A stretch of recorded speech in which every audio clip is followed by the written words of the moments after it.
এই বছর দুর্গাপুজোয় অষ্টমীর দিন আমরা চলে গেছিলাম ঠাকুর দেখতে নর্থ কলকাতার দিকে। তো প্রথমেই আমরা যে ঠাকুরটা দেখেছিলাম সেটা হচ্ছে বাগবাজার সার্বজনীন।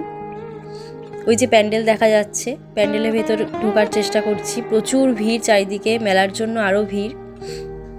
তো মোটামুটি ভিড় ঠেলে ভেতরের দিকে গেছিলাম। বাবা, মা, আমি, ভাই, আমার হাজবেন্ড সবাই ছিল সঙ্গে। ভেতরের দিকে গেলাম, প্রতিমা দর্শনও হলো। এটা ঢাকের সাজে করে প্রতি বছর, একই থিম, খুব সুন্দর করে ঠাকুরটা।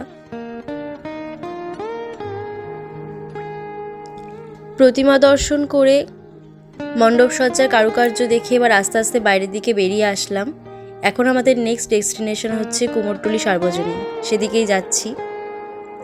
প্রায় চলেই এসেছি, এখানেও প্রচুর মানুষের ভিড় ছিল।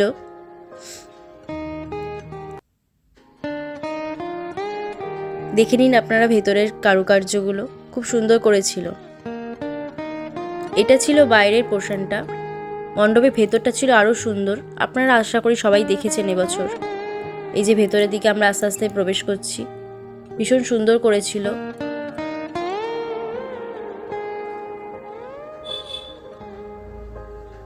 প্রতিমা থেকে ভেতরের কারুকার্য খুব সুন্দর। এই যে চারিদিকটা দেখানোর চেষ্টা করছি।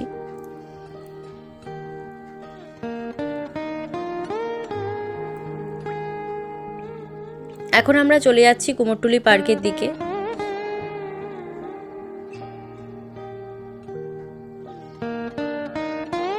নর্থ কলকাতা মানেই প্রত্যেকটা অলিগলিতে নস্টালজিয়া ছড়িয়ে রয়েছে। ভীষণ ভালো লাগে, এখানে যতবারই যাই খুব ভালো লাগে। পুজো ছাড়া তো খুব একটা যাওয়া হয় না। চলে এসেছি আমরা প্রায় কুমোরটুলি পার্কের দিকে। এটা ছিল বাইরের ডেকোরেশনটা, খুব সুন্দর থিম করেছিল এবছর। প্রতিমাটাও দারুণ সুন্দর ছিল।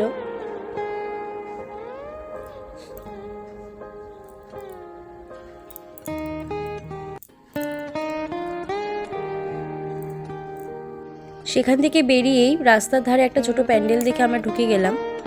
তো এখানে আমরা যেসব জিনিসপত্রগুলো ফেলে দিই আমাদের অপ্রয়োজনীয়, সেই জিনিস দিয়েই কিন্তু প্যান্ডেলটা তৈরি হয়েছিল। খুব সুন্দর লাগছিল জিনিসটা দেখতে। দেখে নিন ভেতরের ডেকোরেশন থেকে প্রতিমা সবকিছুই।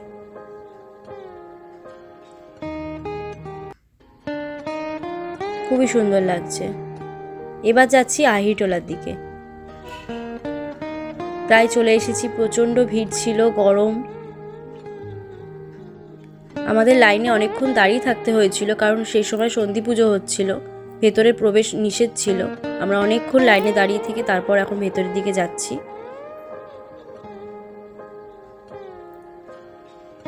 এবছর খুব সুন্দর করেছিল প্রত্যেকটা প্যান্ডেল, যে কটা আমরা দেখেছি।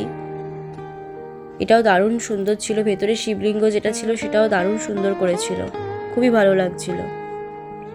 আর প্রতিমা নিয়ে তো কোনো কথাই হবে না, খুব সুন্দর।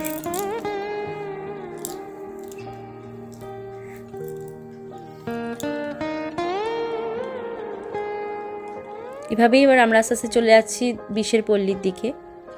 এই প্যান্ডেলটা খুব সুন্দর করেছিল, ছোটোর মধ্যে।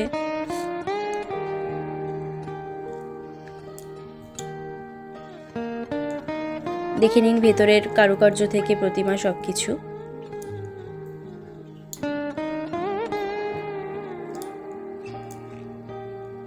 এবার আমাদের লাস্ট ডেস্টিনেশন ছিল আহিরটোলা যুবকবৃন্দ। এবার শেষ প্রতিমা এবং মণ্ডপ দর্শন করে বাড়ি ফেরার পালা। ভিডিওটি ভালো লাগলে অবশ্যই একটা লাইক করে দেবেন, চ্যানেলটাকে সাবস্ক্রাইব করে দেবেন। আজকের মতো এখানেই শেষ করলাম। আবার আজ দেখা হবে নেক্সট কোনো ভিডিওতে।